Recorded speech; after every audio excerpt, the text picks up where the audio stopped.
Good afternoon, Carl. Good afternoon. So we are here. Today is what is today? August 14th.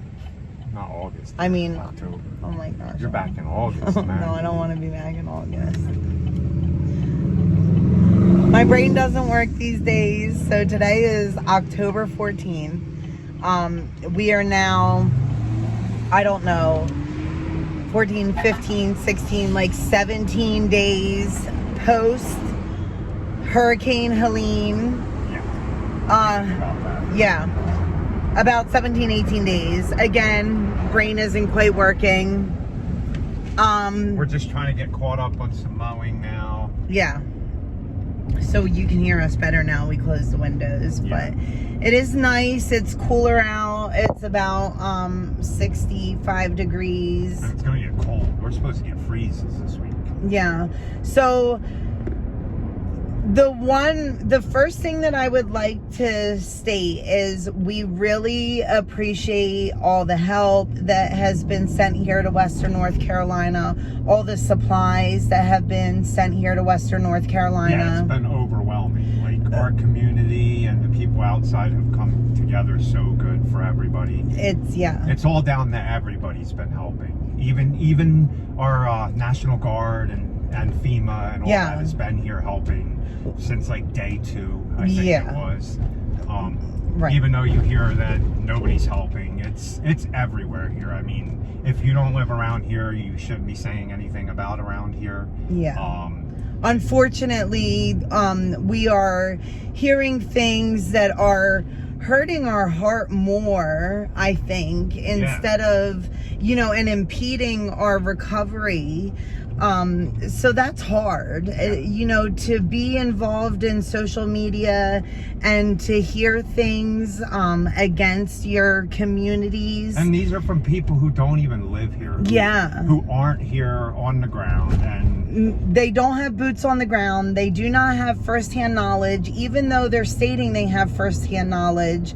So, we are super, super appreciative. You know us, guys. You've been watching us for 8 years now. We're honest people. Yes. We're going to tell you the truth. We're going to be honest with you. You will never catch us saying anything dishonest on this channel. And we always tell you to educate yourself and to do your research and look in 10 different spots, not just one spot. And we promote that to our children also, that you can't just read one thing. It's gotten to the point that there's people being threatened here from yahoos. They're not too bright. And the crazy thing is, we're going to get into it because we just found out that the plant farm that we go to, they lost 90% of their stuff. 90%. 90% of their business completely wiped off the map. Yeah. And it's when you hear like people outside of here, oh, FEMA's not doing this, the government's not doing this. Well, I want to complain about the insurance companies aren't doing their part, because we found out that none of it's getting insured. And you got all this uproar that the government's not helping people, which they are. We got $750 emergency money from FEMA that we don't have to pay back. And there's grants our plant farm is going to be able to get, because there's a lot for farms. Like, we've even been sent it, and we're just a lawn care and landscaping business. But because we do business in this county and we are in the agriculture business, we get all that stuff. So I'm going to say, going forward, if this upsets you that we're talking positive about FEMA and positive about the government, I served in the Marine Corps, then you can go somewhere else. I really don't care. What's negative? The insurance companies that people pay their money, their hard-earned money into, to pay these insurance companies for years and years and years, and never put a claim in, and then all of a sudden they're denied, and people want to go after the government and FEMA. Well, why don't we go after the insurance companies that we pay money into, and then they get some excuse not to cover anything for people who busted their butt their whole lives, and they don't get anything recovered from private insurance companies. That's the things we should be harping on. That's the people we should say that aren't helping Americans. You pay into this and you don't get any benefit out of it. Yeah. It's just so absurd. and I want to also say that this is not against our insurance company. We have never had to put a claim in, thankfully. And I would hope that they would cover something like this and not try to weasel their way out of it. Right. Being that we pay money into it. What is the point of even having insurance? Yeah, we've paid now 15 years. Never claim it. I mean, it's absurd. And I can't imagine our plant farm. They've been in business. Oh gosh, I don't even know. Family business. It's forever. a family business. So I want to say, like, it has to be at least 40 years that they've been in business, I would think. And now they had to lay off all their staff because there's just nothing left to sell. Like how? The devastation is just, and that's just one story that we're hearing about insurance denying. We also have heard that people had trees fall directly on their roof. And it's an act of God or an act of nature. I mean, are you kidding me? What is the point of having insurance? Yeah. You know, So, if these companies can just get out of it. If it bankrupts you because you have to cover people that paid their whole lives into it, then that's your fault for not having your ducks in a row. How is it our fault as small businesses? We have not physically spoken to the lawn care friend that lost everything up in Swannanoa.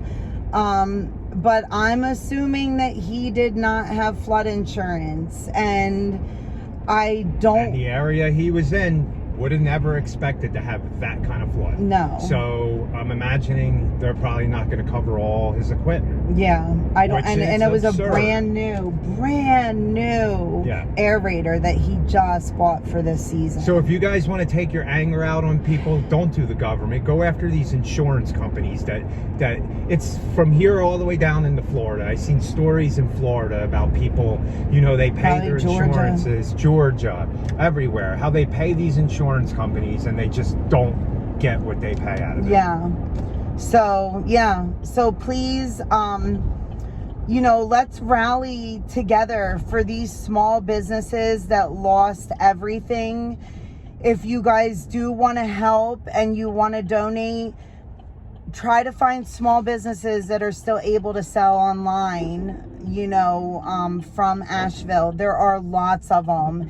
There are lots of businesses that are trying to recover really, really quick. And we greatly appreciate that. We do.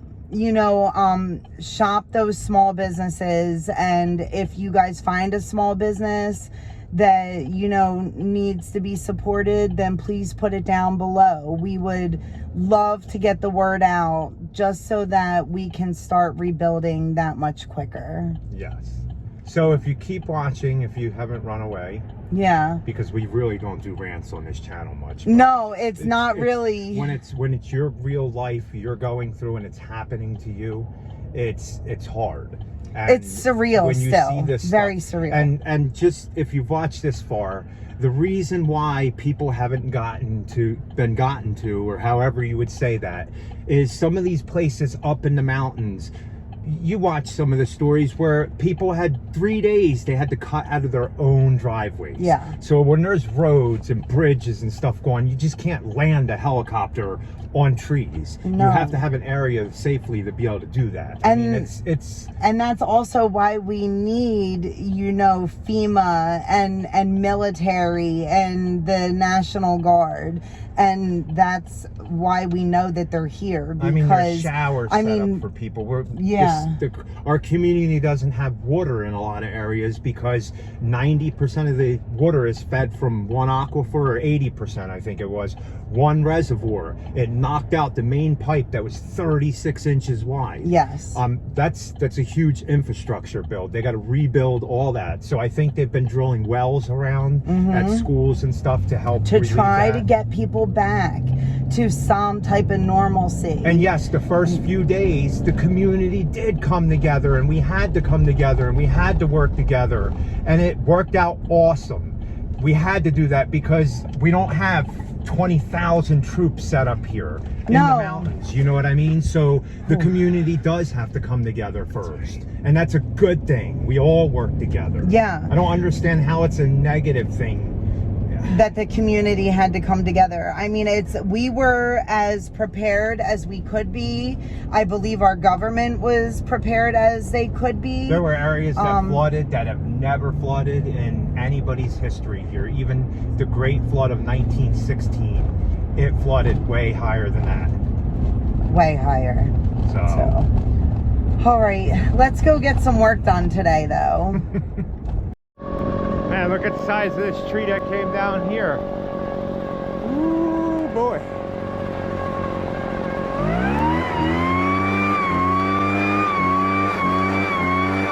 Where'd this tree come from?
Is this alcohol? Yeah. So before we go, sparkling water. No, yeah, sparkling water. Sorry, I didn't mean to say yes to alcohol. It's not alcohol. I wish it was alcohol. We need a lot of it these days. What else do you get? Raisins, right?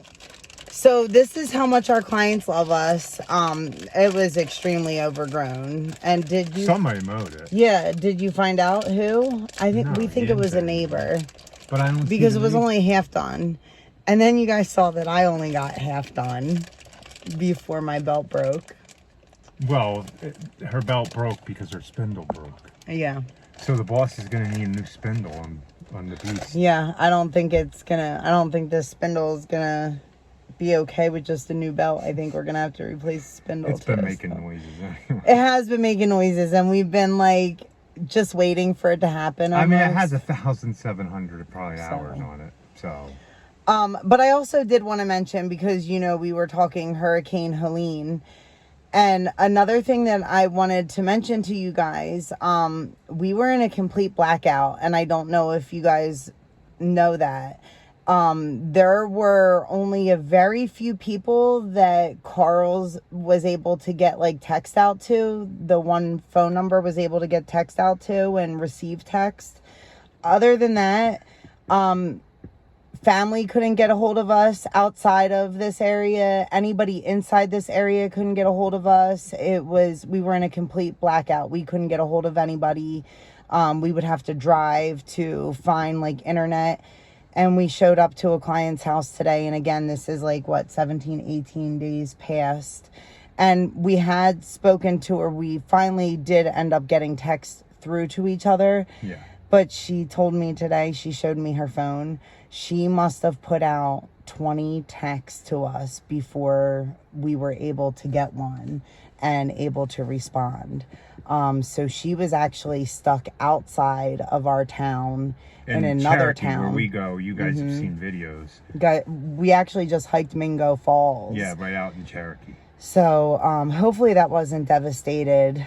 But yeah, so I just wanted to mention too that that we know the love is there.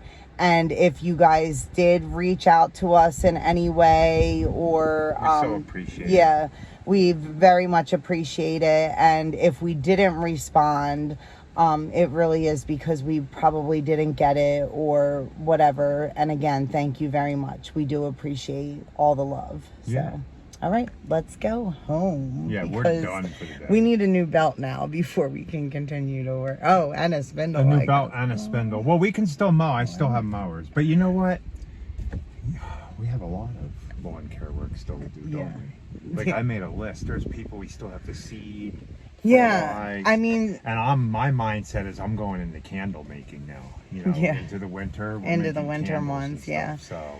yeah, you know, we are very fortunate that, like, we have, clients that were affected very badly, and then other clients that weren't affected at all. And those clients that weren't affected at all are very much trying to give us work. Just to mention, they still don't have water at all.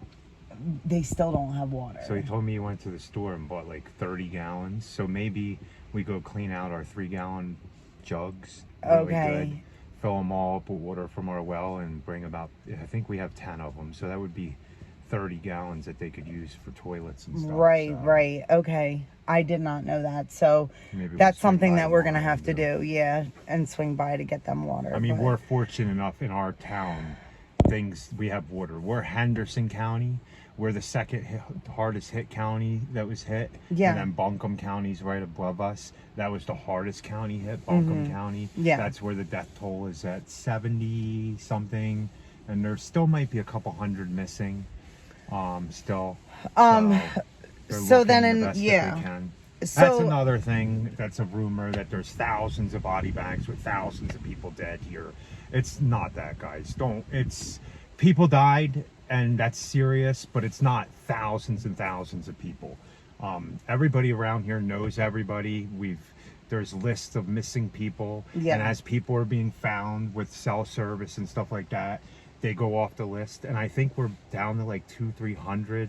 Don't quote me on that. Yeah, I mean, we're not going to deny this death toll is probably going be about to 200-300 people probably altogether.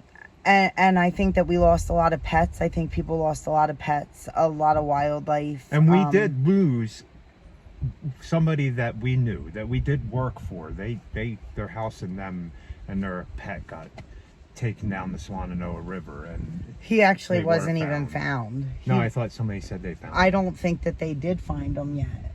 Oh, I thought you were reading on a message board and they said they found, maybe they did actually find him. Okay, so, but maybe not his pet. I don't know. And everybody on that street we interacted with for the last 15 years of our life. Yeah, actually, if you guys go back to videos, there was one house that we used to mow. We moved a big giant azalea. Remember, we're on the cart. Oh, that one too. It got a lot of views. We moved an azalea at her house, and we recently had a video mowing at her house that we put up, and her house is gone. Yeah, well, and then I was talking about the other one that we did on the other road where we even may have showed you guys at times. Where a flood happened before and he reinforced it with concrete, and there's nothing. It went probably 20 feet higher than he could have. It probably went over the house on that street. And yeah, you guys saw that river at like a trickle. I could walk and halfway I mean, we could literally go back in videos and find that river at a trickle, and then find that river higher. And yeah, and then this time, and also another thing that I wanted to mention is rivers are moved. There's rivers where they shouldn't be, where there shouldn't be. Yeah, so I think that they're doing their best. The last that I heard, and again, this is not boots on the ground for me, this is just hearsay with this, but they were trying to build that area back up and put the river back where it was supposed to be. Yeah, I think they did. I think they're not letting the river stay. People who own property there, they're building it back, they're clearing it. It's a matter of, like we said, if insurance companies are gonna give them the shaft, which I imagine they'll do it, probably. They are. I thought that we heard another business right in the River Arts District or somewhere around there that also it was an antique shop. They had many vendors, and their insurance is not covering. You don't get paid anything for what the art could be worth there. Yeah. It's only worth something once it's sold. Yeah, well, they had Persian rugs and everything. So, yeah, continued prayers for sure. And our biggest advice is, if you're not boots on the ground, please do not comment on something that you do not know. Yeah. If you don't have firsthand knowledge, it's just not fair. It's just hurting our recovery, and it's just hurting. It's heartbreaking even more. It demoralizes everybody around here. And it does. You know, we wake up and we want to have a good day, and we want to try to have some type of normalcy, and then yeah, so please be kind, please be patient with us. And like your parents said back in the day, if you don't have anything nice to say, just keep your mouth shut. Don't say it at all. There's no point to it. Yeah, right? I think that that's a great motto to go by. And yeah, so we do appreciate you guys, and you know, we like to be happy, or at least try. So have a good night, guys. Yeah, have a good one.